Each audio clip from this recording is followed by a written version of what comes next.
ነውረኞች ተብለው የሚታሰሩ ሰዎች እንዳለ ሳማው 90% የትግራይ ልጆች ናቸው እየታሰሩ። አንድ ሁለተኛ ቆይ አንዴ ከዛ የታወቁበትን አሁን ለምሳሌ ከዚህ በፊት ማን የምትል ሄለን የምትባል ልጅ ነበር ትግራዋይቲ ነች። ሶፋንያስ የሚባለው ሄለን የምትባል ሌዝቢያን ቆይ አንዴ ኮማንዶ አንተ በደንብ እንድትሄድበት ነው አንተ አንድርስ እሷ ሌዝቢያን ነበር። ሶፋንያስ የሚባለው በስልክ የተያዘው ይሄን ሰሞን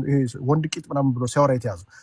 እቺ ማን ነው ስሟ ወንጌላዊት በሬ የምትባለው ራቁቷን ሄዳ የመጣችው ጃን የሚባለው የሴት ቦርሳ ይዞ ሄደው አዶናይ የሚባለው ሴጋ ምናምን ብሎ ይመጣ እንዳለ ኦልሞስት ሌሎቹም ላይክ እኔ ጃኒ ገብሩን ምናምን ገብሩ የሚባል ነው ያማራ ይቻላል ገብሩ በብዛት ትግሬዎች ናቸውና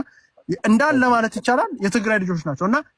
ይሄ የትግራይ ህዝብ ማወገዝ የለበትም እንደዚህ አይነት ሰዎችን አንደኛ እኔ ፖለቲካ ከጀርባ ይወል ኮማንድ አንዴ ሰማኝ ወል ፖለቲካ ከጀርባ አለው ብዬ አስባለሁ አንደኛ ፖለቲካ እንዴት ነው ከጀርባ አለው ወንስ የለው የሚለው እሱ መታየት አለበት ሁለተኛ ግን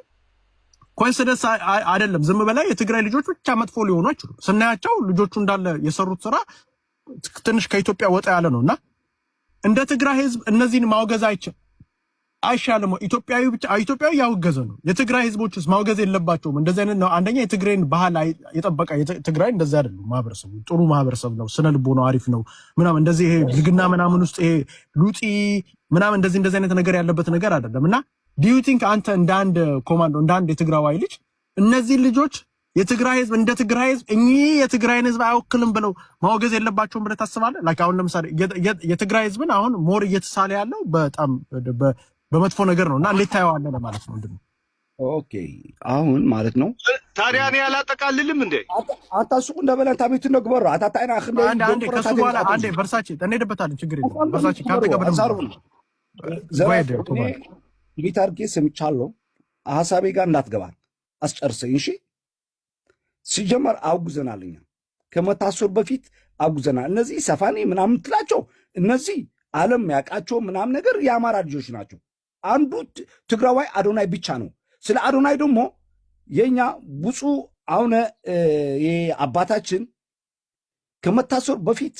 አውግዘዋል ለትውልዱ አንተ የምትሰራው ለትውልዱ አይጠቅምም አዶናይ ልጄ ተው ይሄ አይዋጣህም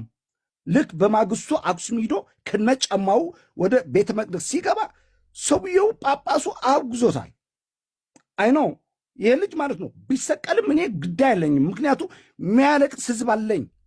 ሚከፋብ ጆኖሳይድ የተፈጸመበት ህዝብ አለኝ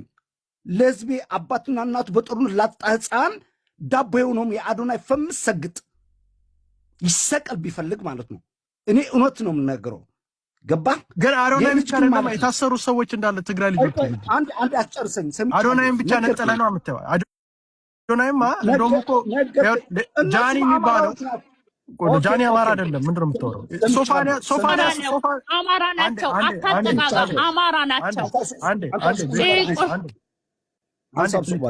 ይኸውላችሁ አንዴ ሶፋንያስ የሚባለው ታውቀዋለህ ሪሰንትሊ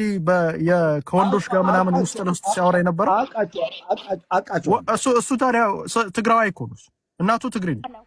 አረብና ትግራዋይ አይደለም አንዴ ቤት ዝብልቅ ዘይት ወጪ ትግራዋይ ነው ባይዘው የእናቱ አባት ስሟ ሀራይ ነው ምናምን የሚለው ማን ነበር ስሟ አኪላ አባቷ ስም ማን ነበር የትግራይ እንትና የእናቱ አባት ስም አኪላ አለ እሺ እስከዛ ኮማንዶ ጎይድ አባትየውን እንትን ኦኬ እኔ ወደ ዋናው ልግባለህና አዶናይ እዚህ ጋር አንዴ ስለ ልቦናም ትግራዋይ አይደለም ይሄ ልጅ የሚሰራው ስራ ከስለ ልቦና የትግራይ እንትን የወጣ ስለ ምግባር ያለው ልጅ ነው አሁን ይሄ ቢሰቀል ምን ቢል እኔ ምንም ነገር አይመስለኝም ምክንያቱም ይሄ ልጅ ተመክሯል አባታችን ከመታሰሩ በፊት ወንድም የተራጋ ዋናው መታሰሩ ግን በእንደዚህ አይነት ምክንያት አልታሰረም ልጁ የከፋ ነገር አለባበስ ስለለበሰ ምናም ነገር አይደለም ዋናው የመታሰሩ ምክንያት ግን አንድ ኢንተርቪው አረገ በዛች ኢንተርቪው በመንግስት ተነክሰበታል ያቺ ኢንተርቪው ያረጋት ደግሞ እኔ ሁለተኛ አፄ ቴዎድሮስ ነኝ ኢትዮጵያ አንድ ማርጋት እኔ ነኝ ስል ማለት ነው ለካ እና አብይ አህመድ አሊ ኢትዮጵያ አንድ አላረገም አንተ ነው አንድ ምታርጋት ተብሎ ሌሎች